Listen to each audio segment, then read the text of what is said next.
Bom dia, senhoras e senhores.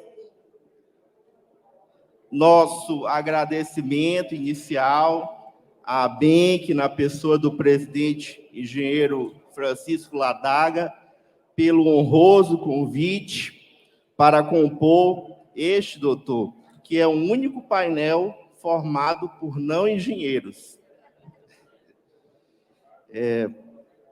Quero também me apresentar. Eu sou Heron Garcês, sou mestre em Direito, advogado com atuação em infraestrutura, procurador do Sistema Confer-CREA, no estado do Maranhão, e estamos aqui para tratar de um tema que se reveste de significativa relevância para as mais de 325 mil empresas de engenharia e geociências com registro ativo no Sistema Confer-CREA, nas quais atuam mais de 1.100.000 profissionais, conforme levantamento fechado no ano passado e fornecido ao TCU. A reforma trabalhista de 2017 despontou com as promessas de modernização da legislação da década de 40 e oxigenação das atividades produtivas de tomadores de riscos. Em um país que ainda paga baixos salários aos empregados, embora tenha elevado custo de mão de obra. Nosso expositor do painel será o Dr. Marlos Augusto Melec, que é juiz do trabalho do TRT da 9ª Região e foi membro da comissão de redação da reforma trabalhista de 17. Formado em Direito pela Faculdade de Direito de Curitiba, pós-graduado em Administração de Empresas e Gestão Industrial, pós-graduado em Direito do Trabalho, foi também juiz auxiliar do CNJ, juiz em Brasília, professor na EMATRA, Escola da Magistratura do Trabalho, da 9ª Região, idealizador de vários programas no CNJ, condecorado com várias comendas e medalhas, foi juiz auxiliar também da presidência do TRT, aqui da 9ª Região. Atualmente é juiz no Fórum do Trabalho de Araucária e Campo Largo, Paraná, professor do curso de pós-graduação da Associação dos Juízes do Trabalho da 9ª Região, EMATRA, professor de vários cursos preparatórios para magistrados, atuou como docente em diversas instituições na graduação do curso de Direito no país. Sem mais delongas, passamos a palavra ao doutor Melec para proferir sua palestra. Vossa Excelência tem o tempo de 45 minutos. Obrigado. Olha aí, ó, a nossa amiga lá do Maranhão. Viu? Bom dia para todos. Eu vou pedir a paciência de vocês hoje, porque não tive como protelar. Eu fiz uma cirurgia na boca, encontro-me com 7 pontos, e eu tenho que falar devagarinho, não posso rir, porque senão o ponto arrebenta, e daí não vai ter engenheiro que dê conta. Eu não posso rir. Então, vamos lá. É uma alegria estar aqui com vocês. Eu peço licença para a retirada da minha máscara. Eu sei que tem muita polêmica em cima de tudo isso, mas em fevereiro desse ano eu tive Covid-19, minha mulher teve, meu filho teve, e eles passaram muito bem, e eu, mesmo estando na 6ª colocação nesse momento do ranking paranaense de tênis, cada jogo leva 3 horas debaixo de sol de 32 graus, nunca pisei num hospital salvo para dormir com a minha vovozinha, falecida. Fui parar no Marcelino Champagnat, que é o hospital de referência da Covid aqui de Curitiba. No 9º dia, que é a fase inflamatória, E quando eu entrei, minha mulher me deixou na portaria do hospital, foi guardar o carro. Quando ela voltou, a gente já não se viu mais. Fiquei 11 dias internado, desacordado, só não fui para a UTI porque estava lotada, falta de vagas, nem quarto tinha, fiquei na enfermaria. 50% do pulmão comprometido na tomografia, mas hoje, graças a Deus e a doutora Rebeca Estival, estou completamente curado. Inclusive, o doutor Rafael, médico que me atendeu no primeiro dia, não me atendeu mais, porque foi entubado na UTI do mesmo hospital. É mais jovem que eu. Então, é a fabricação, a doença, é tudo uma grande armação, ivermectina que funciona, o resto nada funciona. É uma roleta russa. Se você teve e passou bem, ótimo.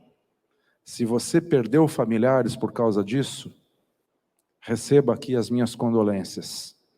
E se você perdeu familiares, mas não acredita que foi por causa disso, também é um direito seu.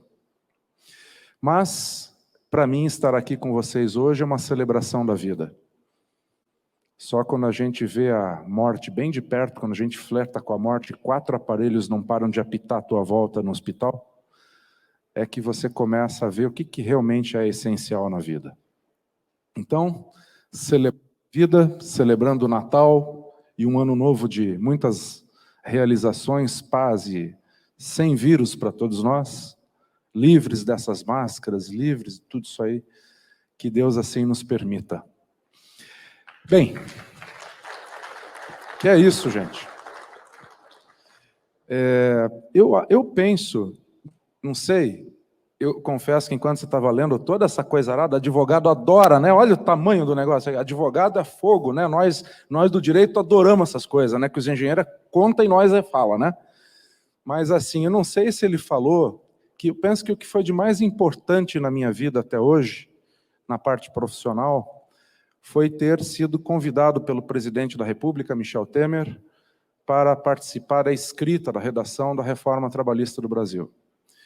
E eu trabalhei no Palácio do Planalto, no 4º andar, na sala 412. Depois o projeto foi mandado para a Câmara Federal, doutor Heron. E na Câmara Federal, então, o atual ministro do Desenvolvimento Regional, o grande Rogério Marinho, me chamou para escrever a reforma trabalhista lá. E lá, então, a gente conseguiu aprofundar muito o projeto.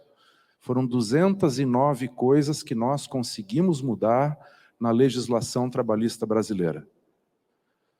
Muita gente duvidava. Com todo respeito, só os sindicatos no Brasil recebiam 5 bilhões e 400 mil reais por ano.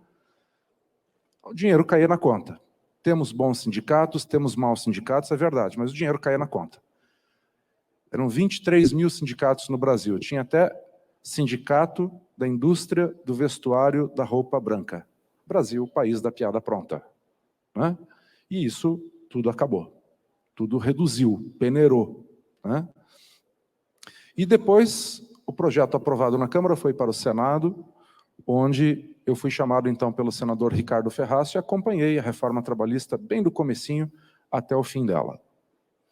E dentro desse contexto, nós selecionamos o que de mais importante vocês precisam saber, porque todo mundo convive com o trabalho. Não tem como escapar. Se vocês analisarem, a gente passa mais tempo com o trabalho que com a família. Então, talvez por isso me chamaram aqui hoje, quando saúdo o presidente Francisco, agradecendo ao generoso convite, e toda a equipe de retaguarda aí, que está nos acompanhando e proporcionando esse evento, para que eu troque umas palavras com vocês. Sou juiz há 16 anos e a gente vai trazer para vocês, sem juridiquês, o que de importante vocês precisam saber na área trabalhista para se virar no dia a dia. Para não ficar, entre aspas, né, refém do que diz o advogado, ou o seu colega, ou o contador, você vai poder interagir um pouquinho, tendo algumas informações relevantes sobre isso, tá bom? Essa é a ideia. E tomara que seja uma palestra legal para vocês, porque eu, quando vou em congresso de direito, dou graças a Deus quando algum paraquedista vai dar palestra, quando algum piloto de avião vai dar alguma coisa diferente, né? Porque para nós ficar só escutando advogado, juiz e promotor falar Jesus Cristo. Então, tomara que seja bom para vocês. Vamos lá. Afinal, eu fiz um compilado de onde as empresas mais erram. Sabe, eu faço 12, 15 audiências por dia. E, sistematicamente, eu vejo erros recorrentes, erros comuns. São pequenos erros que as empresas cometem, pequenas, médias, grandes, pequenos erros, que levam a grandes condenações. Vira uma bola de neve. Qualquer coisa, 20 mil, 30 mil, 50 mil. Nós vamos abordar temas chapa quente hoje aqui, como terceirização, PJ, MEI, pode, não pode, vantagem, desvantagem, risco. Então vamos lá. Começando com justa causa. Vocês sabiam que 78% das justas causas que são aplicadas pelas empresas, elas são revistas pelo Poder Judiciário? Então não adianta aquele negócio assim, peguei o cara roubando. Não adianta pegar o cara roubando. Tem que ter provas. Aí você me pergunta, filmagem é prova? É prova. Mensagem de WhatsApp é prova? Uai, deixa a tua mulher pegar sem o teu celular para ver se não é. Ou a mulher pegar do homem, estou brincando. Claro que é prova. E como é prova? Facebook, Instagram, tudo isso é prova. Então, 78% das justas causas são revistas na Justiça do Trabalho. Mas por qual motivo? Por falta de prova. E quem que tem que provar? Quem mandou embora por justa causa. Dica de ouro. Soube de um fato grave, está sentado aqui agora, assistindo aqui o evento, chegou ali na mensagem, fulano de tal foi pego roubando. Calma, dica. Nada como uma boa noite de sono com a cabeça no travesseiro. Acalmar os ânimos, toma a decisão no dia seguinte. Está tudo certo, não tem problema nenhum. Quais são os requisitos para você poder aplicar uma justa causa? O primeiro, tem que haver o que a gente chama de imediatidade. Significa dizer, não posso eu, juiz, perguntar para você na audiência, por que você mandou João embora? E aí você responde, porque ele atrasava, ele faltava, ele brigou com o colega, ele faltou de novo. Tem que ser um fato. Você está falando, mas o cara fez coisa errada a vida inteira. Sim, isso vai ser um histórico. O que eu estou mostrando para vocês é que para cada erro do empregado tem que ter uma só punição, não pode ter duas. Meleque, mas fazem isso? Bastante. Tipo, o cara foi pego brigando com o colega no canteiro de obras. Aplicaram nele uma suspensão, 3 dias. Aí quando ele voltou, mandaram ele embora por justa causa. Não pode dupla punição para o mesmo fato. A justa causa vai cair. Como que prova? Como que prova a justa causa? O direito prevê que você pode provar por confissão, que é admitir fatos contrários ao nosso próprio interesse, isso é confissão, por documento. Documento pode ser vídeo, pode ser áudio, pode ser papel, pode ser recibo, documento, por perícia, por testemunha, ou por presunção. O juiz pode julgar por presunção. O que é presunção? É o juiz partir de um fato conhecido para chegar a um fato desconhecido. Essa aplicação imediata, Marlos, se eu abrir uma sindicância hoje para ouvir todo mundo, botar no papel e concluir essa sindicância daqui 45 dias, é considerada imediata? Sim, é considerada imediata. Porque você abriu a sindicância assim que tomou conhecimento. Correto? Tem que ter proporcionalidade. O que é a proporcionalidade? Por exemplo, o pessoal sempre me pergunta, Meleque, para aplicar a justa causa tem que ter uma escadinha gradativa, primeiro tem que ter uma advertência, depois uma suspensão, depois a justa causa. Não, não. Imagina que você está aqui sentado assistindo agora, chega uma mensagem para você, que lá no canteiro de obras o cara puxou a arma para o outro porque o Atlético Mineiro ganhou do Atlético Paranaense. O que você vai fazer? Vai dar uma advertência, uma suspensão? Não. O fato é grave o suficiente para você aplicar imediatamente a justa causa, mesmo que ele tenha sido um bom empregado por 5, 10 anos. Vai depender da conduta. E quem toma essa decisão? Você, o patrão que toma essa decisão. O judiciário só vai rever, se for o caso, depois. E, finalmente, a legalidade. Nós encontramos no artigo 483 da CLT, a primeira vez que eu falo no artigo da CLT, hein? Nós encontramos na CLT quais os fatos que são passíveis de punição.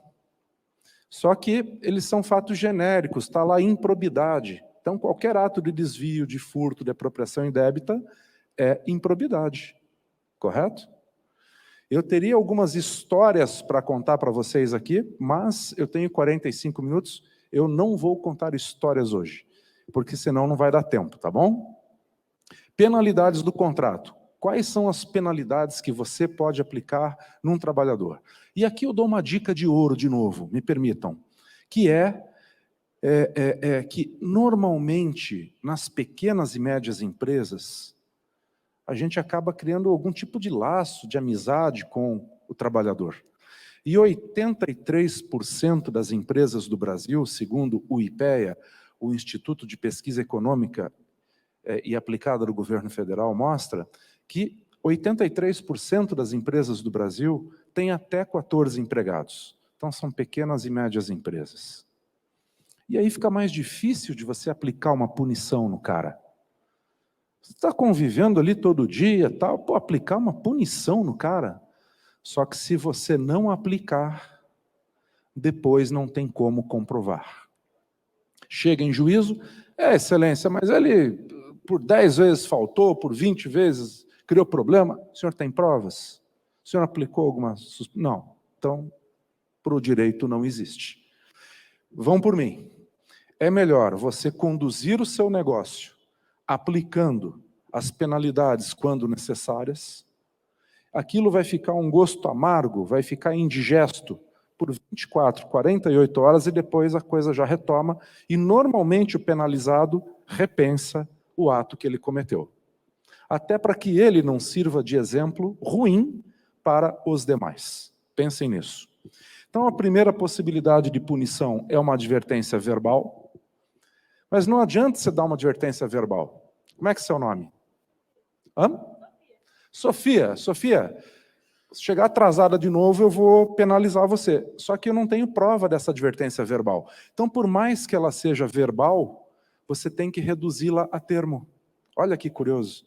É verbal, mas você vai escrever num bilhetinho que dia tal o cara foi penalizado, advertido verbalmente, por ter chegado atrasado naquele dia. E vai ficar no prontuário dele lá. Depois vai ser outro tipo de advertência, outro tipo de... que nós vamos ver aqui, tá bom? Depois da advertência verbal vem a advertência escrita, que é escrita propriamente dita. Tem modelinho nos meus livros, tem modelinho, tá bem fácil isso. E por final, a suspensão. Na suspensão, o povo conhece como gancho. O sujeito é pegar 5 dias de... Qual o prazo máximo de gancho que você pode dar para um trabalhador? 29 dias. 30 já se considera ilegal. Mas até 29 você pode penalizar. Uma vez eu comecei a trabalhar com 14 anos numa tornearia mecânica, num bairro humilde aqui de Curitiba, chamado Boqueirão, e com 20 anos eu abri uma pequena indústria, começou com 3, 4 empregados, e eu cheguei a ter 3.000, ser anunciante do Gugu Liberato, falecido, do Faustão, e depois eu vendi a minha empresa para o Grupo Raco, que é uma grande empresa de beleza e higiene pessoal. Os meninos não conhecem, mas as meninas... quase me arrebentou os pontos aqui agora. Então, eu tive dos dois lados, como empregado, como empregador. E uma vez eu tinha uma empregada, que na administração chama de colaborador, no direito do trabalho chama de empregado. Tem jeito, entendeu? Então, tinha uma colaboradora que faltava recorrentemente, dava mau exemplo para as outras. Um dia eu chamei ela e falei, olha, é a 4ª vez que você falta injustificadamente, então está aqui 20 dias de suspensão, porque você faltou 4 vezes e você não pode dar um mau exemplo na equipe. voltou, não tem problema nunca mais. Só que 20 dias de suspensão não recebe salário dos 20 dias. Então, e finalmente a justa causa. Justa causa, tenham na cabeça de vocês como penalidade máxima do contrato de trabalho. É a pena máxima, é a pena de morte do contrato de emprego, tá bom? Lembrando que ao final, os nossos queridos engenheiros e engenheiras poderão fazer perguntas para mim, e podem perguntar sem problema nenhum, não precisa ser como no Altas Horas, na empresa da minha amiga aconteceu, perguntando para a sexóloga, né? Não, pode perguntar, que daí eu vou responder para vocês no final, tá bom? E aí, tá aí a resposta. Onde as empresas mais erram em tudo isso aqui? Na falta de provas dos fatos que aconteceram. Tem que ter prova, perfeito? Eu não resisto. Eu vou contar uma historinha aqui, doutor Heron. Bem rapidinha. Bem rapidinho. Eu tinha um menino, porque o rapaz tinha uns 19 anos, ele foi sozinho na vara reclamar contra uma pequena construtora. Ele disse, olha, eu trabalhei 2 dias na construtora, me acusaram que eu roubei lá uma esmerilhadeira, eu fiquei indignado, estou aqui reclamando. Eu não sei o que eu tenho direito, mas não é justo, estou indignado. Daí reduziram a termo lá na vara, a reclamação dele, chamamos a empresa. A empresa disse, olhem que interessante para aqueles que enxergam o processo de qualquer área, vara de família, acidente de carro, discussão de contrato, cobrança, direito do trabalho, que enxergam o processo como algo estratégico. A empresa veio e disse, nunca vimos esse rapaz, nunca pisou nas nossas obras, nem na nossa sede, não os conhecemos, nunca vimos. Falei, uai, alguém está mentindo. O que eu fiz? Peguei primeiro o reclamante, o menino, e fiz 30 perguntas sobre a obra para ele. Essa obra fica onde? Como é que o senhor ia trabalhar? O senhor fala que foi 2 dias trabalhar, contratado, né? O ônibus para onde? Está pintado? Está em que fase o acabamento? Interno, externo? Tem elevador? 1, 2, 3? Como é que é a disposição do terreno do lado? Tem o quê? Ou seja, fiz 30 perguntas, ele respondeu. Veio o preposto da construtora e respondeu as mesmas 30 perguntas. O menino acertou as 30. Só que a empresa, quando disse que, a construtora, quando disse, olha, nunca vi esse menino, nunca trabalhou para nós, e ficou provado que ele esteve dentro do prédio, devidamente provado, então, olha o que eu acabei de falar, eu presumi que então o fato aconteceu. Porque a empresa não se defendeu do fato, se defendeu dizendo que nunca havia visto ele na vida, que ele nunca tinha colocado o pé na obra e nem na sede. Mas ele esteve. Bom, se ele esteve, a empresa não se defendeu do resto, houve condenação. Na ocasião, R$5.000 de reparação moral pela acusação indevida do suposto furto qualificado. Então, prova, pessoal, tem que ter prova das coisas que acontecem, tá? Bom, aqui, esse é o primeiro livro que eu escrevi, que está esgotado, inclusive, está esgotado. Ele inspirou a reforma trabalhista, eu escrevi ele em 2014, ele está super atualizado, mas infelizmente não temos nenhum exemplar, está totalmente esgotado. Aí vem aquela frase, né? Ó, eu ajudei esse sujeito e agora ele me põe no pau. É o que eu mais escuto na sala de audiências. Veja, contrato de emprego não é a favor, nem para um nem para outro. Quando você compra saco de cimento de Itambé, você tem que pagar o saco de cimento e acabou. É a mesma coisa com o contrato de trabalho. Mas eu ajudei. O que a mão direita dá, a esquerda não deve ver. Ajudou, quis ajudar. Na boa, é dificílimo cumprir a legislação trabalhista, a convenção coletiva, a CLT. Você ainda quer ajudar? Que bom!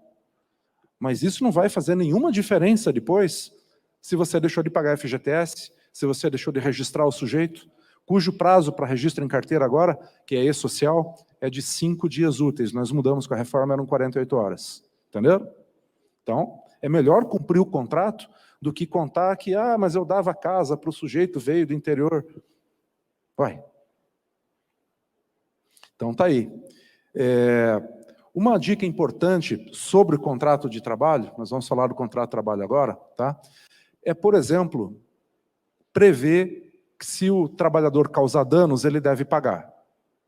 Você pergunta para mim, escuta, se o meu trabalhador levar uma multa de trânsito, eu posso descontar do salário dele?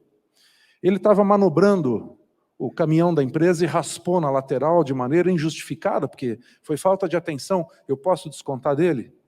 A CLT prevê que todos os danos que alguém causar de maneira culposa, ou seja, sem a intenção, não pode ser descontado. Porque o risco do empreendimento é do patrão. Mas se você escrever no contrato de trabalho, lá no comecinho, que ele responde por culpa, imprudência, negligência e imperícia, ele vai responder por qualquer dano que ele causar na sua empresa. Eu diria, sem medo de errar, que 80% dos contratos de emprego não prevêem, não tem a cláusula dos descontos por culpa. Posso fazer aditivo agora? É difícil agora, mas num contrato novo você pode escrever. Ah, nem sabia que dá para fazer um contrato assim escrito. Dá.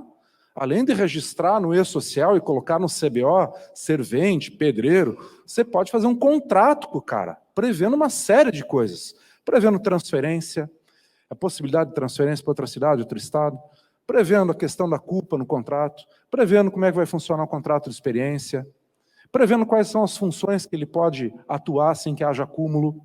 Então, tem e deve fazer um contrato por escrito para cada função, tá? Aqui é o que eu já falei, né? Não esquecer de separar a amizade dos negócios, né? Amigos, negócios da parte, e não esquecer de prever cláusulas importantes como essas que eu falei agora, e mais uma, nesses tempos aí de pós-pandemia, teletrabalho. Qual o prazo que o cara tem para se apresentar quando é chamado? Ninguém tratou disso. Como é que funciona o trabalho dele em casa? Que horário ele vai trabalhar? Eu já vi justa causa de cara que estava respondendo e-mail da empresa só às 3 horas da manhã. Pior que ele era financeiro. Daí a empresa parava porque ele estava em teletrabalho e só respondia às 3 horas da manhã. O pessoal perdeu um pouco a noção de hora, né, na pandemia, né? Mas aí, cá para nós, né? Fica difícil, né? Entenderam? Então, mais ou menos isso. Prever cláusulas importantes. Olha, de cada 10 processos, 9,5 tem problema de jornada, tem problema de hora extra, tá? Então, ficar bem atento com isso. Qual que é o tempo máximo de trabalho por dia de alguém? 8 horas, com uma de intervalo, que não conta nessas 8. E, além dessas 8, ele pode fazer 2 horas extras por dia, chegando num dia, no máximo, 10 horas de trabalho. Isso é legal? Isso está na lei, é legal, tá? Também tem um outro sistema. Sistema 12, trabalha 12 horas direto, mas tem que folgar 36. Ah, mas lá o porteiro dobra. Lascou-se. Vai custar bem caro essa dobra, bem caro. Ah, mas ele que quis, ele fez por escrito. Não pode. A lei se sobrepõe à vontade dele. Ah, Meleque, mas eu vi na imprensa que a reforma trabalhista disse que agora o negociado prevalece sobre o legislado. É negociado entre os sindicatos, não entre você e o empregado. Deixar bem claro isso. Essa negociação que a nova lei fala é de convenção e acordo coletivo, e não do que você trata com o teu empregado. Entenderam? Pronto. 12 por 36... pode, no máximo, atrasar ali uns 15, 20 minutos para sair, porque o outro que ia render atrasou para chegar. Tirando isso, está lascado, vai ser declarada a nulidade do sistema de compensação, você vai dever da 8ª até a 12ª hora extra, com 50% adicional, e todos os férias, 13º, FGTS, INSS, vira uma bola de neve, é bem caro isso. Então, cuidado, muita atenção. Para fazer 12 por 36, a lei permite que você faça diretamente com o seu empregado, uma folha de sulfite, um acordo para fazer 12 por 36, que tem validade indeterminada. É uma das poucas exceções que o sindicato não precisa estar junto. 12 por 36 tem que ter o papel assinado. E o que eu mais tenho visto, onde as empresas mais erram, chega o porteiro, chega o vigia, vem no processo, não, meu Deus, é só fazer um pedaço de papel. E não fizeram. Vai dever, além da 8ª hora extra, vai ficar bem caro, tá bom? A mera realização de horas extras ali, ó, também faz com que o sistema de compensação não caia. Então, eu falei aqui 15, 20 minutos ali, porque houve uma intercorrência, não tem problema. Agora, dobrar, lascou-se, tá? Compensação automática, isso aqui pouca gente sabe, até os advogados, viu? Tem dificuldade, é uma mudança na lei disso aqui, que antigamente não tinha, e com a reforma trabalhista veio. Se o trabalhador atrasar 15 minutos hoje, e você vê que foi por um fato de chuva, filho na escola, e não penalizar, tolerar isso, ele pode compensar esses 15 minutos no mesmo dia, ou até na semana seguinte, e não precisa de acordo nada. Só o fato de estar no controle de ponto, isso, já compensa automaticamente. Antes não tinha. Antes tinha que descontar e depois pagar como extra, se fizesse. Hoje esses minutos se compensam, tá? Banco de horas. Banco de horas, pela reforma trabalhista, pode ser feito por acordo individual. É a segunda exceção à regra dos sindicatos. Então, se quiser fazer um banco de horas, pode ser. Como é que faz? Folha de sulfite, escreve em cima banco de horas e faz isso com o teu trabalhador. Você não vai precisar pagar horas extras. E esse prazo é de 6 meses. Tá, Meleque, mas termina 6 meses e eu fico sem para o resto do ano? Não. Você acerta aquele banco de horas e faz mais um de 6 meses para frente. E vai sempre renovando. Tá?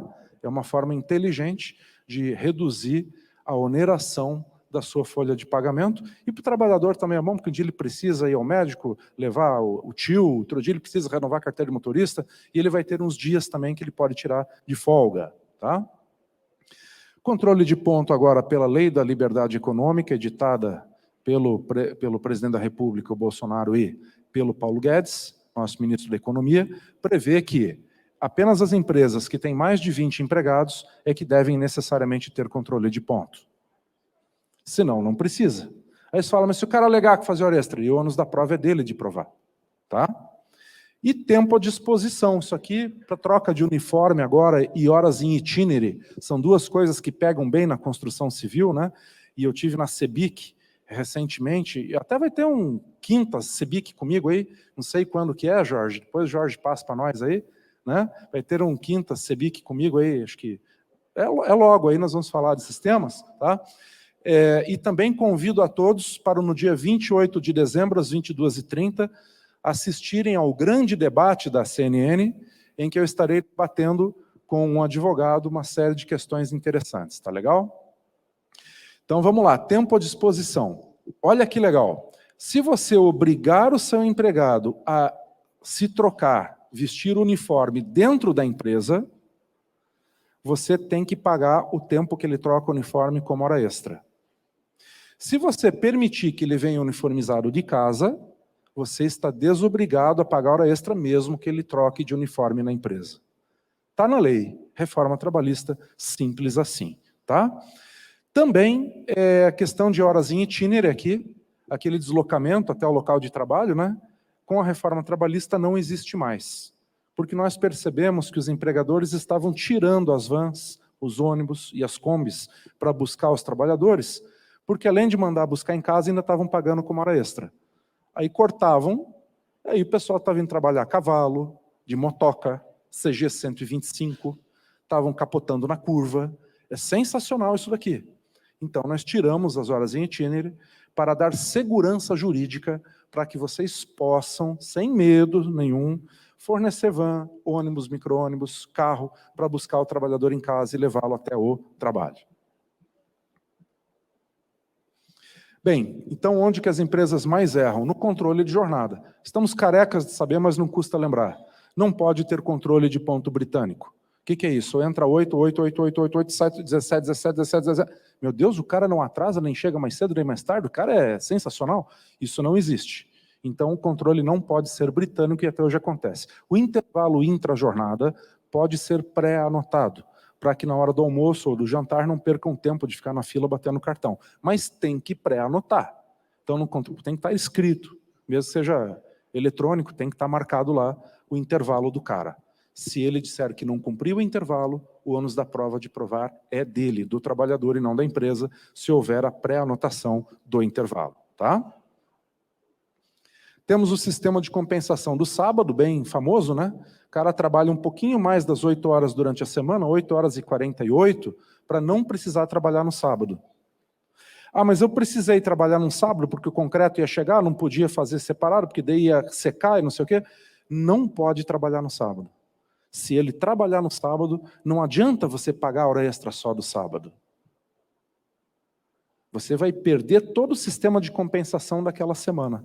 Vai ter que pagar a hora extra da semana inteira e mais o sábado. Tá? É assim que funciona. Temos ainda a compensação semanal, que é aquela que eu expliquei agora. Até a outra semana dá para fazer uma compensação automática. O 12 por 36, que eu já expliquei, e o problema de ter mais de um sistema de compensação junto com o outro, ao mesmo tempo, simultâneo. A lei não fala se pode ou se não pode. Aí ficam os tribunais decidindo se pode ou não pode. Por segurança jurídica, optem por um sistema de compensação, até aqui poderia ter o banco de horas também, nessa tela, e fique com um. Se você tiver mais de um simultâneo, provavelmente ambos serão anulados, porque os tribunais estão decidindo que isso acaba sendo muito prejudicial ao trabalhador ter 2 sistemas de compensação simultâneos. Atestados médicos. Olha, de cada 10 audiências, pelo menos uma envolve conflito com atestado médico, e ainda agora tem a Lei Geral de Proteção de Dados. Esses dias apareceu um caso que o sujeito ingressou na justiça, porque disse que levou um atestado médico de AIDS, e dali para frente a Rádio Peão se encarregou de dizer para todo mundo que ele tinha AIDS. Né? Só que a empresa veio e disse que não, que foi ele, na verdade, quem tratou de fofocar para 2 colegas que estavam com AIDS, e foi daí os colegas que levaram a notícia adiante. O grande problema é que nós temos só uma lei, 7.000 e pouco, que trata de atestado médico, e ela é extremamente omissa em relação a tudo. Então, quando o cara leva atestado, é muito importante que vocês deem entrada desse atestado, que vocês deem uma cópia para ele com um recibo atrás, recebido tal dia, tal hora, sem rasuras ou com rasuras, para poder ser avaliado. É importante que no compliance da empresa de vocês tenham que esse atestado vai ser sigiloso, não vai ter, porque se você tem um documento dizendo que o atestado é sigiloso, e ele fala que vazou, ele que vai ter que provar que vazou. Outra, CID. Se está ali o CID, e o cara apresenta 4 atestados em 6 meses, com dor na coluna, e você é um mero arquivador de atestado, veja, ele está te dizendo por 4 vezes em um semestre que tem dor nas costas. E você só arquivou os atestados e não fez nada. Vai dar problema lá na frente. O cara vai alegar doença ocupacional, com nexo com o trabalho ou com causa com o trabalho. E aí você tinha informação e não utilizou. Então, atestado médico para dar problema é uma beleza. Qual o prazo que o cara tem para levar atestado médico na empresa? A lei não diz. Então, o contrato de trabalho, aquele que a gente falou que você tem que prever as coisas, tem que dizer. O atestado deve ser levado até 3 dias depois da alta, coisa desse tipo, por qualquer meio, né? Mas tem que levar. Então, vejam quantos cuidados, acho que a partir de hoje, vocês podem sair daqui com uma série de informações, inclusive alterando a conduta em relação ao atestado médico. Devido a essa pequena cirurgia que eu fiz, nós vamos fazer aqui um intervalo comercial de 3 minutos, e o Moleda, o famoso Molina, vai fazer o sorteio de 2 obras para vocês. Né? Eu vou ficar um pouquinho quieto aqui para acalmar aqui a dor, e ele vai falar dos livros, e a gente volta na sequência com o assunto chapa quente, terceirização, MEI e PJ. Até já. Pessoal, bom dia, né? Nós temos uma obra aqui, do Marlos. Então, eu precisaria que vocês entregassem um cartão da empresa de vocês para a Nitiele, que eu vou fazer. Quem não tem, tem um papel lá para você anotar o nome, o telefone e o e-mail, que a gente vai fazer o sorteio logo do início da tarde, na palestra da engenheira Edna.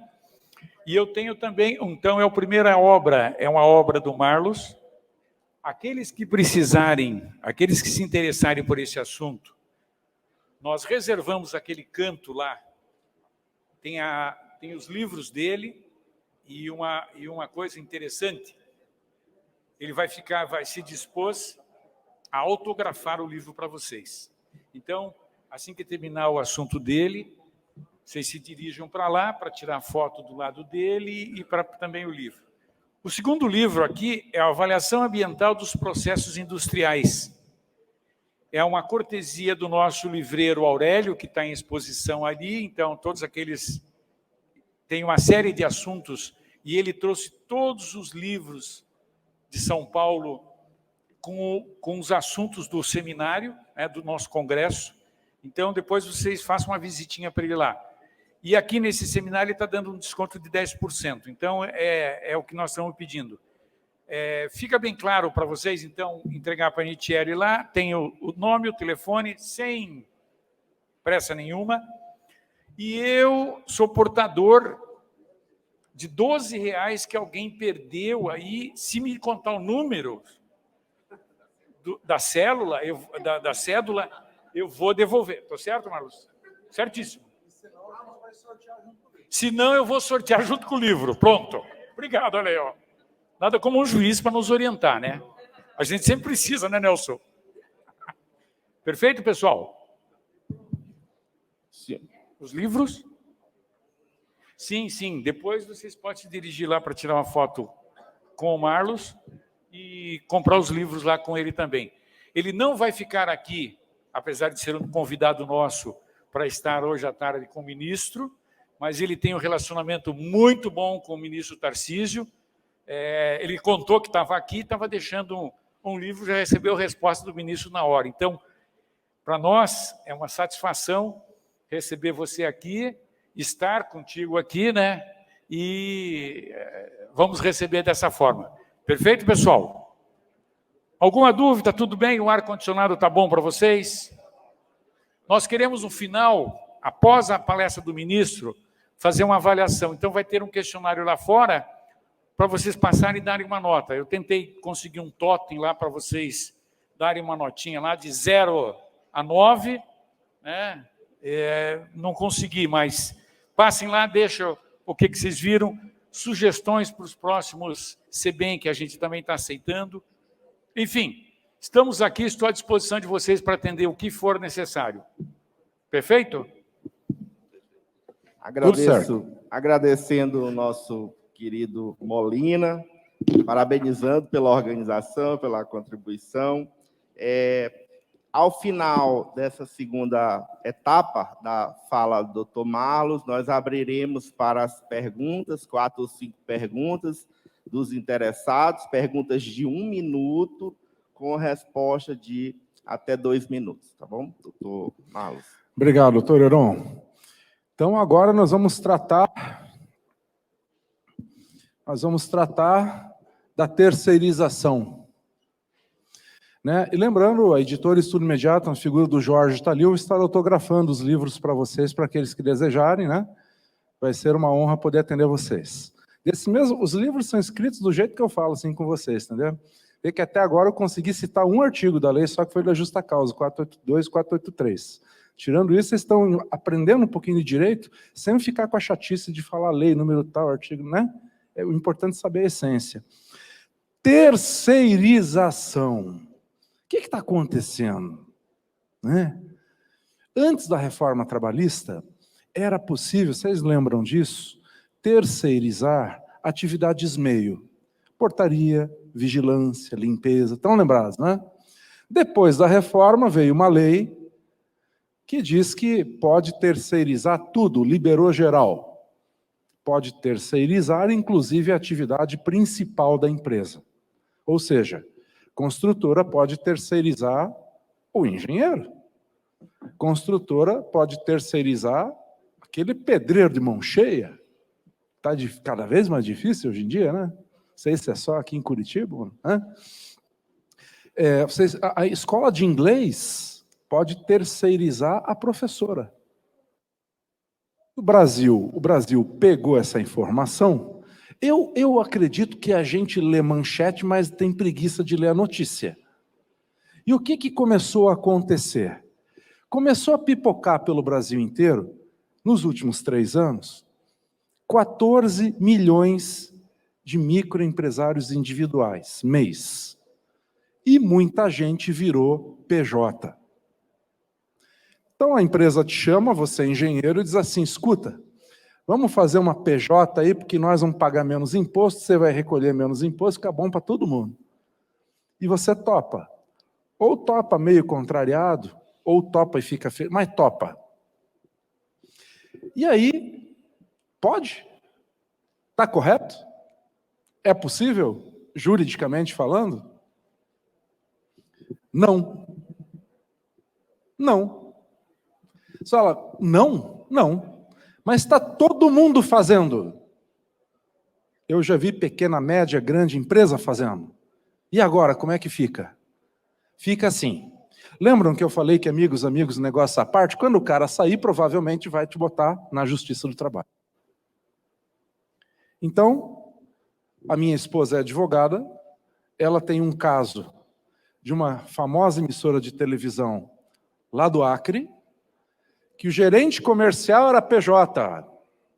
2 anos de trabalho, em 6 meses saiu a sentença. 1.600.000 a condenação. Aqui na região, por ética, não vou citar o nome da empresa, mas é bem famosa, acho que 90% conhece aqui, ela distribui água, refrigerante. Tinha 30 caminhõezinhos de entrega. Alright? Cada um ganhava 3.900 por mês, carteira assinada, chegou algum entendido, chegou algum entendida, falou assim, não, vamos botar todo mundo no MEI. Chamaram uns 30, falaram, olha, está todo mundo dispensado, está aqui o acerto, tudo direitinho, a partir de amanhã vocês são MEI. E todo mundo topou e feliz e tal. Entraram na justiça depois, mas fala, mas se não pode ser MEI, por que a lei permite que o cara seja MEI? Porque MEI é microempresário individual. Ele trabalha para você, instala um ar-condicionado para você. Cadê a Sofia? Né? Vai lá, arruma a parte elétrica da Sofia, depois vai lá na casa do... Entendeu? E se você pegar a nota fiscal dele, num mês ele emitiu 20, 15, 8, 30 notas fiscais para pessoas diferentes.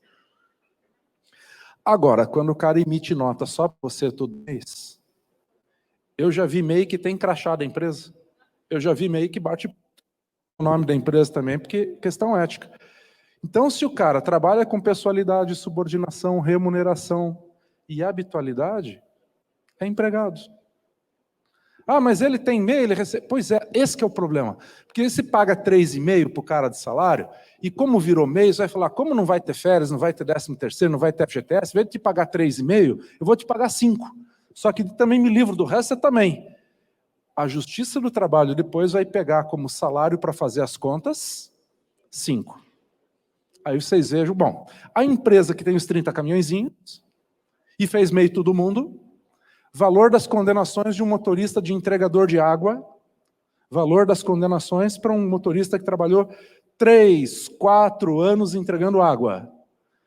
R$300 mil para começar a conversa. Aí você fala, não, mas o tributarista da minha empresa falou que vale a pena, que eu vou fazer um pé de meia. Ninguém faz pé de meia nenhum. Tá? Mas é assim mesmo, Meleque? É assim mesmo. Você concorda? Não é o concordar ou discordar, é a lei. Na reforma trabalhista, se a gente permitisse MEI, o deputado Rogério Marinho falou, rasga a CLT, acabou a CLT.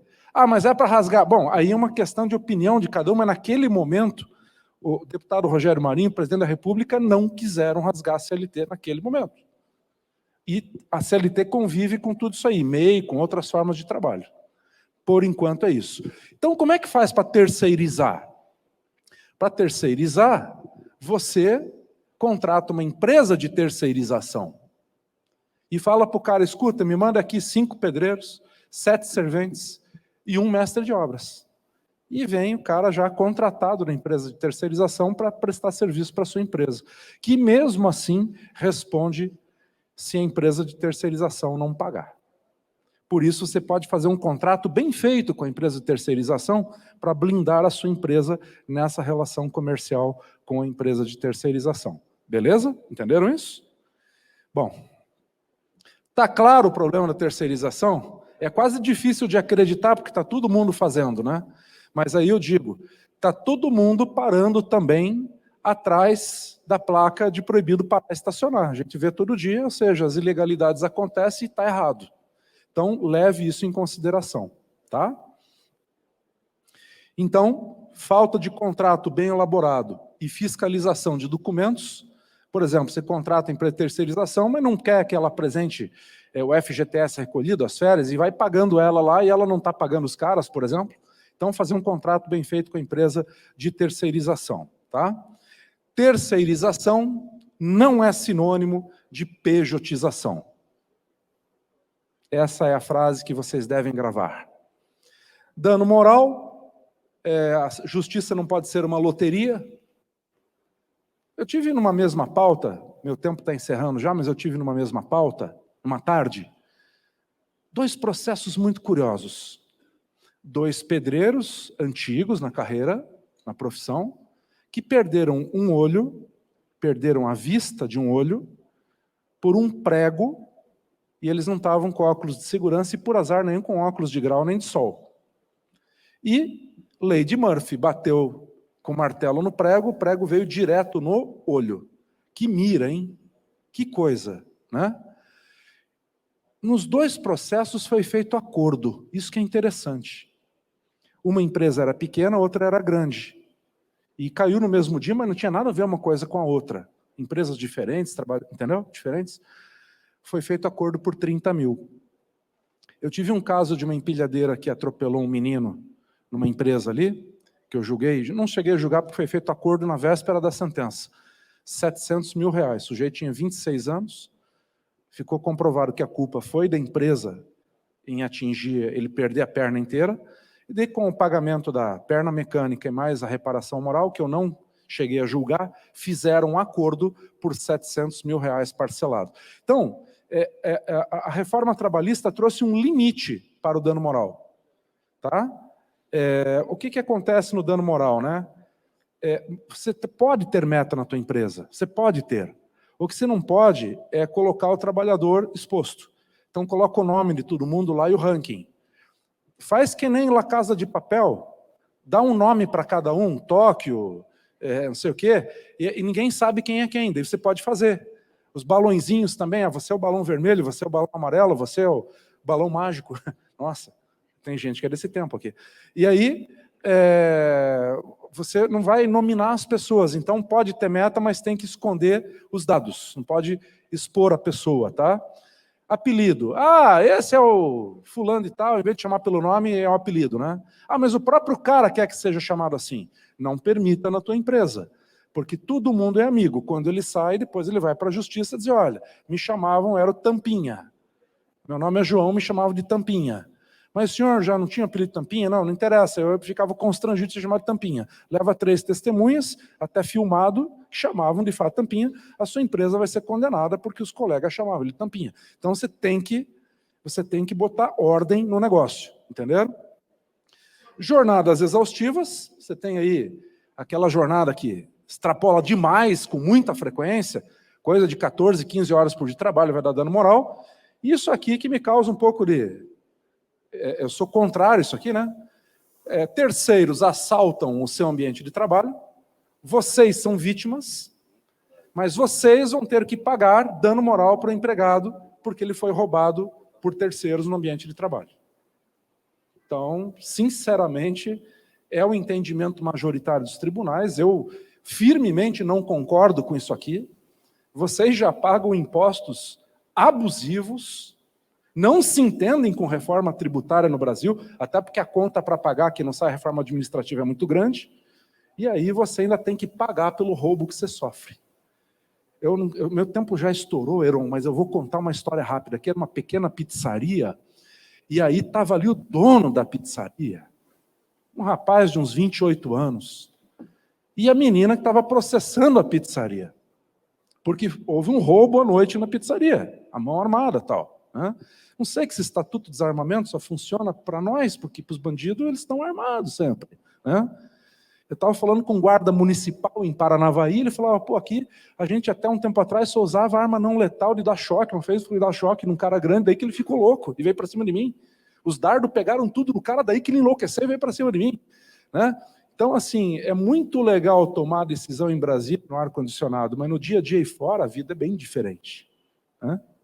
E aí ela queria dano moral porque o dono da pizzaria lá também foi assaltado. O dono da pizzaria estava no caixa, ela estava no balcão. Os caras chegaram armados, né? E o cara tomou um tiro ainda, o dono da pizzaria. Tomou um tiro. Aí eu falei, olha, que bom que o senhor sobreviveu, porque se o senhor não tivesse sobrevivido, quem quer pagar dano moral para ela, que ela está pedindo aqui? É inacreditável. Então, assim, é dano causado por terceiro, vocês estão dando emprego, trabalho, botaram câmera, fizeram o que vocês podem. Agora, vocês são roubados e ainda tem que pagar? Dano moral, aí é complicado, né? Aí nós temos as limitações do dano moral, do pagamento do valor do dano moral pela nova redação da reforma trabalhista, mas que está sendo apreciado pelo Supremo Tribunal Federal. Está aqui, ó. Dano moral leve, médio, grave, parece multa de trânsito, né? Assim a gente tem como enquadrar. Porque quando eu dou aula na pós-graduação, eu pergunto, olha, aconteceu tal coisa.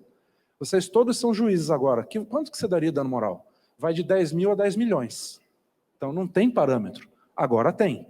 Esperamos que o Supremo Tribunal Federal fique atento a isso, até porque em inúmeros contratos cíveis já estão colocando nos cíveis, que não tem nada a ver com isso aqui.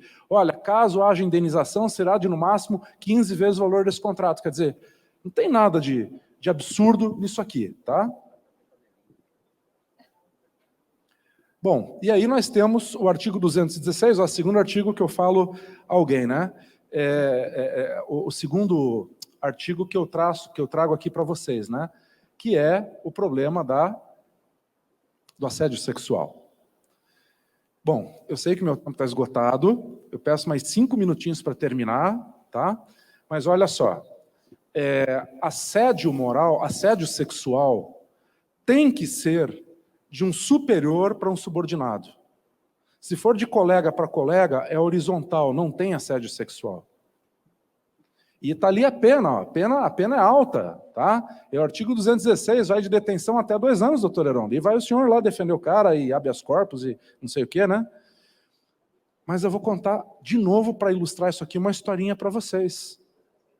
Olha, isso aqui aconteceu, não vou dizer os nomes, óbvio, né? Eu tenho casos meus também, mas os meus são mais sórdidos. Eu vou trazer uma coisa um pouco mais leve para vocês aqui hoje, né? Tá? O jeito foi lá para o Maranhão, olha só, doutor Heron, lá na sua terra, lá em São Luís, e foi fazer um treinamento. Ele é carioca, foi fazer um treinamento lá em São Luís. Terminou o treinamento, final da tarde e tal, de certo, o moço achou uma moça bonita, lá da plateia, treinamento, sei lá, foi na ficha funcional dela e mandou uma mensagem: escuta, você não quer se jantar comigo hoje? E ela falou: quem que é você? Ele falou: eu sou fulano, do treinamento. Daí ela falou: não, eu tenho namorado, não vou, isso é um absurdo, é uma vergonha. Ele falou: não, desculpa aí, já está resolvido, eu nem sabia que você tinha namorado. Não, porque isso não vai ficar assim, não sei o quê. Entrou na justiça criminal, acordo de 10 mil reais. Entrou na justiça do trabalho 1 mês depois, mais 30 mil reais. Hoje o Ministério Público moveu uma ação contra a empresa, perguntando por que ele não foi mandado embora ainda. Exato. Eu estou contando exatamente como aconteceu. Eu não estou aqui diminuindo nem aumentando nada. Foi exatamente isso que está nos diálogos, nas conversas. Eu não estou aqui julgando, nem dizendo que está certo, que está errado, que é exagero e tal, mas só para vocês verem como isso aqui existe e, às vezes, até por uma cantada mal dada, pode levar a uma consequência jurídica severa. Tem um caso interessante também, que eu funcionei como juiz, que houve uma cantada mal dada, tal, mas acabaram casando, daí o processo extinguiu. Não, é sério, vocês estão rindo? Ué, né? Aí que está o negócio, vocês estão vendo como é complicado isso, né? Então, vamos lá. Eu vou passar rapidinho isso aqui, só para a gente encerrar minha fala. O acúmulo de função. A palestra seria bem mais divertida se eu não tivesse com os pontos na boca, entendeu? Mas, vamos lá. Acúmulo de função. Está em boca de Matildes. Eu acumulo função. Eu estou em acúmulo de função. Eu quero adicional. A CLT, em seus 900 e poucos artigos, não prevê acúmulo de função.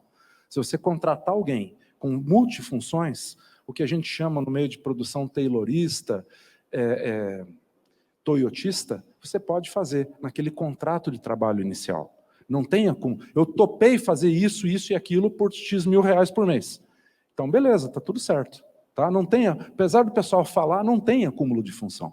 O juiz não pode condenar sem lei que o preveja. Tá? Mas aí tem o desvio de função. O desvio, esse acontece com mais frequência. Tá? É você contratar o cara para ser servente, daqui a pouco ele está como meio oficial, no dia a dia. O que determina desvio de função? Será que um servente um dia pode dar uma mão para um meio, fazer o papel ali por algumas tarefas de um meio oficial? Pode. O que determina o que é desvio de função? Ele fazer aquela função de maneira majoritária. Aí entrou em desvio de função. Como é que prova? Testemunha, documento, etc. E tal, tá? Aí o juiz vai mandar pagar as diferenças salariais. E, finalmente, a equiparação salarial, essa sim prevista na CLT, e que acresceu com uma regra nova. Inclusive, nesse livro amarelo aqui, ó, que mostra tudo que mudou na lei, esse aqui mostra, e eu sempre consulto ele, porque eu sempre confundo, né? Mas agora, além de ter 2 anos na mesma função, para dar equiparação, o cara tem que ter menos de 4 anos de casa. Porque se tiver mais de 4 anos de casa, não importa a função que ele está, não vai dar equiparação salarial. Por quê? Porque numa grande companhia que eu tenho na minha comarca, os jovens de 30 anos entravam pedindo equiparação salarial com um senhor de 74, que construiu a empresa. Mas eu estou na mesma função que ele. E há menos de 2 anos. Sim, mas ele tem 30 anos de casa, você tem 2. Você quer equiparação com o cara, meu? Só que dava. Com a reforma trabalhista, não, porque agora a gente criou um hiato temporal do tempo de casa que a pessoa tem. Se alguém não concorda, eu vou dar um argumento fortíssimo agora. As convenções coletivas normalmente prevêem para quem tem mais tempo de casa um reajuste maior. Então seria justo um menino de 26, 27 anos pegar um atalho pela justiça, pela equiparação salarial e ganhar o mesmo salário de um cara que está 30 anos na empresa? Simples. Por isso que a reforma trabalhista... E o pessoal diz por aí que é precarização. Não é precarização, é justiça.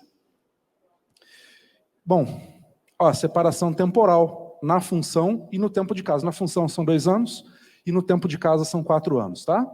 E para a gente terminar, preposto não precisa mais ser empregado, pode ser contador, pode ser um advogado, pode ser qualquer pessoa na justiça, né? O objetivo do depoimento pessoal não é explicar nada para o juiz, o objetivo do depoimento pessoal é você confessar alguma coisa. Então, preposto vai prestar depoimento para confessar alguma coisa. Não é para explicar melhor nada, é para confessar. Simples assim. Esse é o objetivo do depoimento pessoal, extrair confissão. Então, preposto despreparado, preposto, o senhor viu ou não? Não sei. Ele não precisa ter trabalhado junto, ele não precisa nem ser empregado. Agora, o juiz pergunta, ele ia ou não ia? Não sei. Esse não sei gera confissão ficta. É como se ele dissesse, ele realmente fez a coisa errada. Entendeu? Então, preposto tem que ser um cara preparado. Contribuição sindical não é mais obrigatória, tá? Como vocês sabem, a convenção coletiva vale mais do que a lei, portanto, a importância, e vocês devem se envolver com o sindicato para a tomada das decisões de uma convenção coletiva para não reclamar depois, tá? O livro azul, que é o meu lançamento, quando o livro ficou pronto, recentemente eu estava internado no hospital, o primeiro que eu autografei foi para minha médica, né? O Novo Normal é esse livro azul aqui, ó. Ele trata de acordo para sair. Antigamente a lei não permitia que fizesse acordo para sair. Ou mandava embora e pagava tudo, ou o cara pedia demissão e não recebia nada. Mas até casamento pode terminar por acordo no cartório. Não tem filho menor, vai ali no cartório, sai divorciado. Mas Deus o livre no direito de trabalho. A lei mudou, agora pode fazer acordo para sair, que é o distrato, tá? É a jurisdição voluntária que evita o nascimento de uma ação trabalhista. Isso aqui teve um crescimento de mais de 1.700%, porque vocês fazem um acordo, cada um com seu advogado, e levam no juiz para homologar. Pronto, o cara não pode reclamar mais nada daquele contrato de trabalho que ele tinha, tá? O trabalho em home office, a Lei Geral de Proteção de Dados e premiação na folha de pagamento. Você pode premiar o teu empregado para fugir de encargos. O prêmio não tem FGTS, INSS, férias, 13º, hora extra, nada. E entra limpo se ele cumpriu algumas metas. Como fazer? Receita de bolo está aqui nesse livro Novo Normal, que nós temos algumas poucas unidades e são as derradeiras desse ano, só vai sair de novo no ano que vem, tá? Então, tá aí para quem tiver interesse. O que vem pela frente, eu resumiria em 2 palavras. Hoje nós falamos muito em empregabilidade e temos quase 14 milhões de desempregados. Mas 5G tem aí uma série de trabalhos em plataformas. Nós temos que desenvolver um conceito de trabalhabilidade. As pessoas querem trabalhar e não normalmente serem empregadas. Talvez nós, da nossa geração, a gente queira a carteira assinada, aquela coisa. Mas o meu filho quer trabalhar de chinelo, de regata, levar o pet um dia para o trabalho e trabalhar uma vez por semana só no escritório. Então é outra cabeça, é outra realidade, a geração Y, nós estamos em conflito e em choque com essa nova geração. Talvez o trabalho como nós conhecemos no passado não voltará nunca mais, ainda mais depois da pandemia, com teletrabalho e tudo mais. Tá? Eu quero terminar minha fala agradecendo a paciência de todos vocês por aguentarem um juiz falando para engenheiros. Tá? E, apesar dos pontos na boca aqui, hoje eu não pude nem contar piada para vocês. Piada de advogado, por exemplo. Não se preocupem, pelo sorriso ele tem piadas de juiz também. Mas nós dois também temos piadas de engenheiros. Mas eu não posso rir hoje. Então eu termino com uma frase de Winston Churchill, que diz o seguinte: o pessimista vê dificuldade na oportunidade. O otimista vê... É o contrário. Não é preparado o negócio, tá vendo? Não é enlatado, né? Então, o pessimista vê dificuldade na oportunidade. E o otimista vê oportunidade na dificuldade. Que Deus abençoe aos engenheiros do nosso país. Que Deus abençoe a República Federativa do Brasil. Bom final de semana. Obrigado.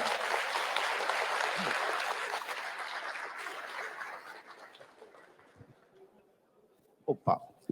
Parabenizo o Dr. Marlos pela brilhante exposição, pelos esclarecimentos que nos prestou.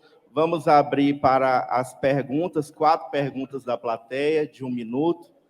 Só pediria paciência para fazer 2 registros anteriormente. Primeiramente, exaltar aqui a presença das engenheiras civis que nos brindam com a presença no Congresso. Nós que estamos na terra da lendária engenheira curitibana Enedina Marques,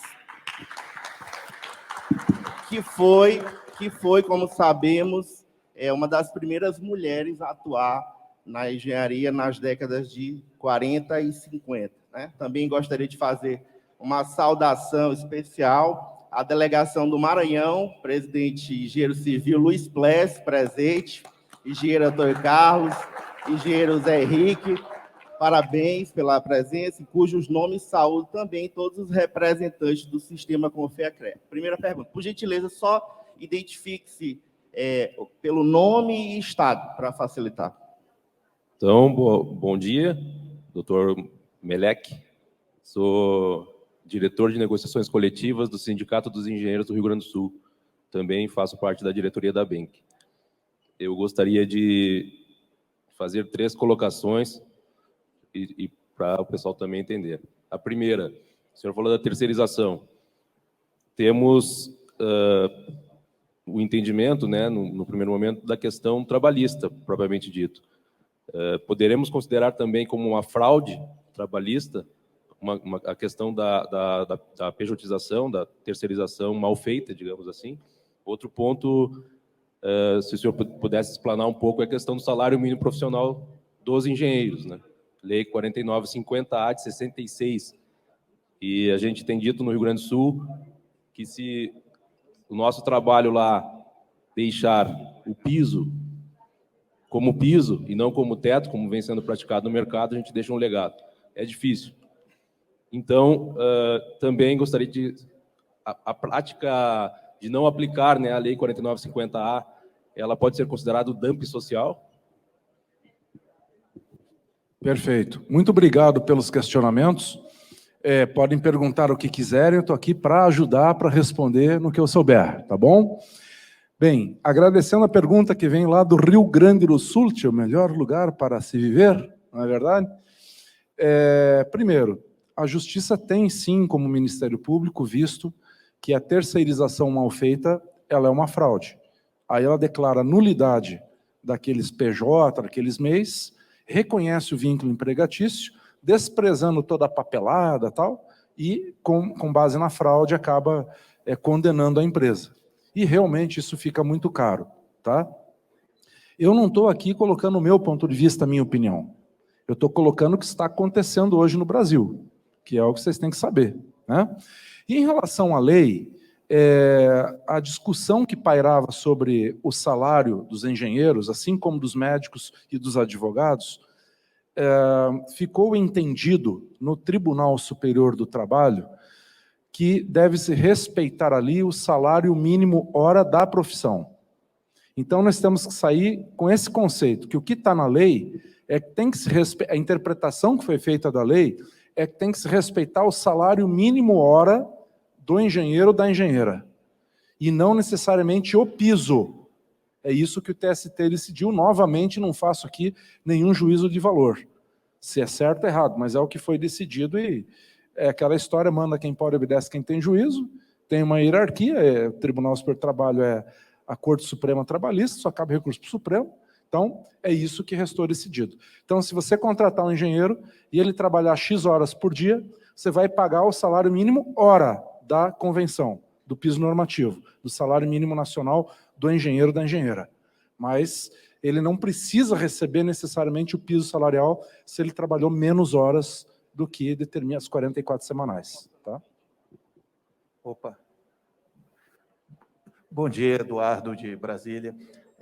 Uma dúvida que passou o slide meio rápido, quando o senhor estava falando de dano moral, você tinha dado uma dica de ação regressiva, queria que explanasse um pouquinho sobre isso, e também sobre assédio, se tem sido utilizado muito o provimento 188 da OAB, que é a investigação defensiva, porque tendo que vista que é crime, se isso já está sendo usado bastante na Justiça do Trabalho para uma justa causa.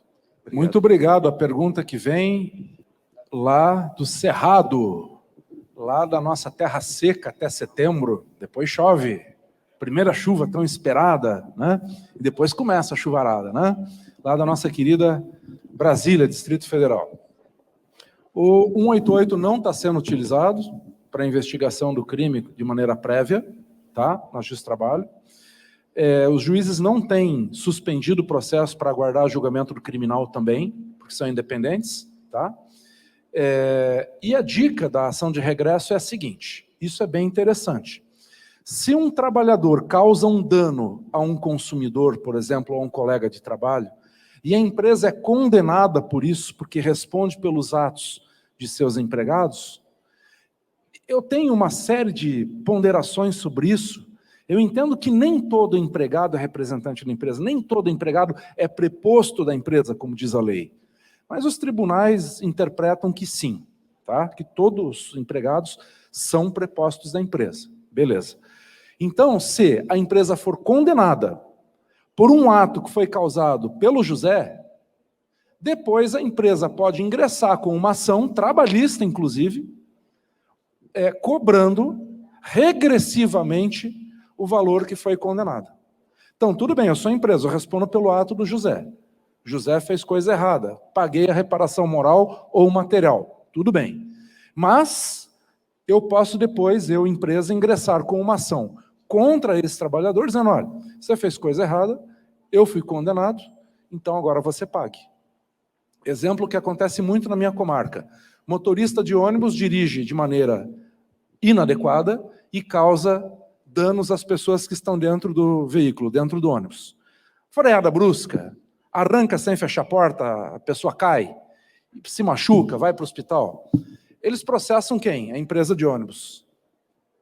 A empresa de ônibus paga e depois ingressa lá na minha comarca, na Justiça do Trabalho, com uma ação de cobrança regressiva, cobrando aquele motorista. Fala, olha, você que causou, você que arrancou com a porta aberta, está no contrato que você responde por culpa, então agora ressarça aqui a empresa sobre os 20 mil que nós tivemos que pagar.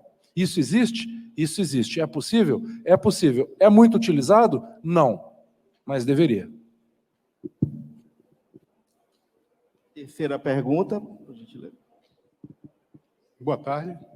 João Coelho, conselheiro do CREA Bahia e vice-presidente do Clube de Engenharia da Bahia. Boa tarde. 12/36. Tem intervalo para o empregado? Ele tem que ter um intervalo nessas 12 horas que ele está trabalhando. Vamos lá. Obrigado pela pergunta, que vem lá da terra da minha querida ministra Helena Calmon, com quem tive a honra de trabalhar. Porreta, corpo fechado, ministra Helena Calmon, né? Ele pergunta se a jornada 12/36 tem que ter intervalo. A resposta é sim, tem que ter intervalo de 1 hora. Entretanto, apenas na jornada 12/36, a lei facultou ao patrão que indenize esse intervalo de 1 hora em dinheiro. Por quê?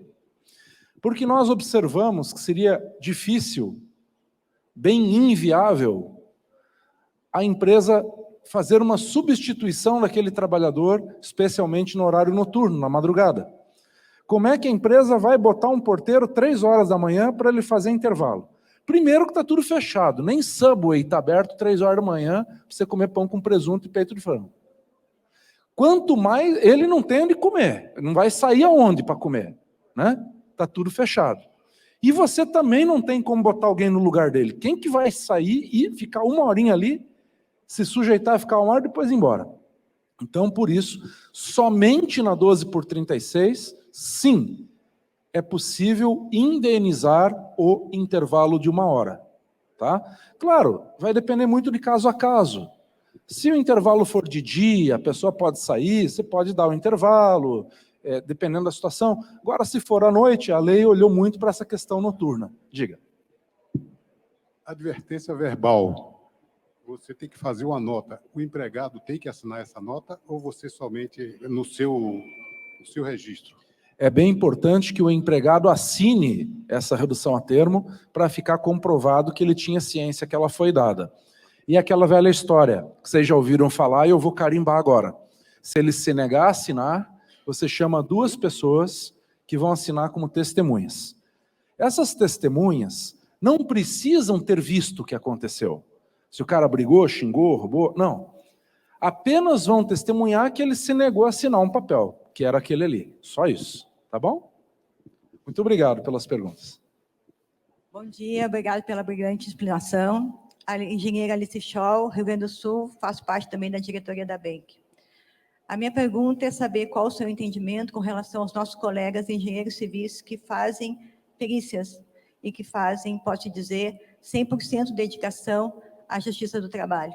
Então, quando o senhor fala da terceirização, me vem à mente que eles são terceirizados pela própria Justiça.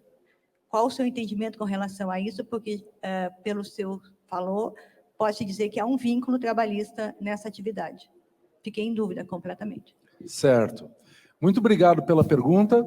Veja, não há um vínculo de emprego do engenheiro, da engenheira com a Justiça do Trabalho, mesmo que eles sejam de dedicação exclusiva para a realização de perícias, porque a Justiça do Trabalho não pode contratar. Ela é um órgão federal e ela só poderia contratar por concurso público. Então, para fazer parte do quadro dos estatutários, deveria ser concurso, não são empregados, não tem como. O perito, na verdade, é alguém de confiança nomeado pelo juízo. E aí, se o engenheiro vive só de perícia, a engenheira vive exclusivamente de perícia, o juiz, na verdade, não tem nem como saber. Mas mesmo que soubesse, não vai dar vínculo, porque a União não pode contratar pessoas sem concurso, né? Então, na verdade, a lógica seria a seguinte: eu tenho mais de 10 peritos na minha vara para cada atividade, e eles entram num rodízio, né?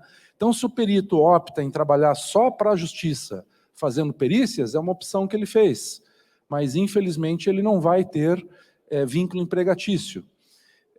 Eu tenho fixado o valor das perícias, sempre pegar todas as minhas sentenças, pode observar, no valor máximo permitido pelo tribunal, justamente para valorizar os profissionais, tá? Porque é uma responsabilidade bastante grande. Eu confesso que, por se tratar de uma prova técnica, quem faz direito não gosta de cálculo. Estou mentindo, doutor Heron? Não gosta de fazer conta, né?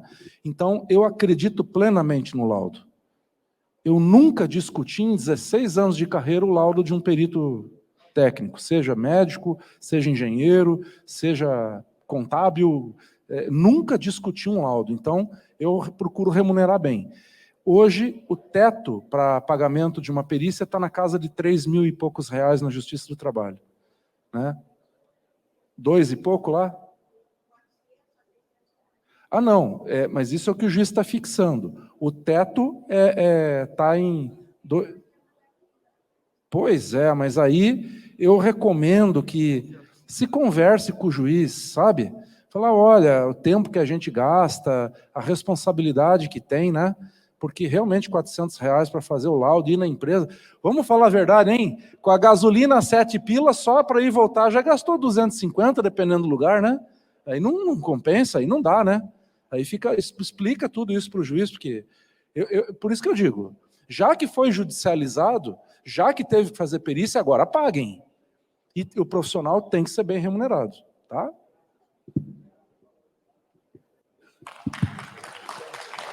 Muito obrigado pela generosidade, muito obrigado, obrigado mesmo, de coração. Espero que vocês tenham gostado. Senhores, então, desse modo, agradecendo as contribuições, doutor Marlos Meleque, ao 26º Congresso da ABENC, declaro encerrado o painel, faremos a entrega do certificado, doutor Marlos, para constar. E ressaltando que ele estará autografando alguns exemplares do livro no estande que se encontra ao lado. Obrigado, boa tarde a todos.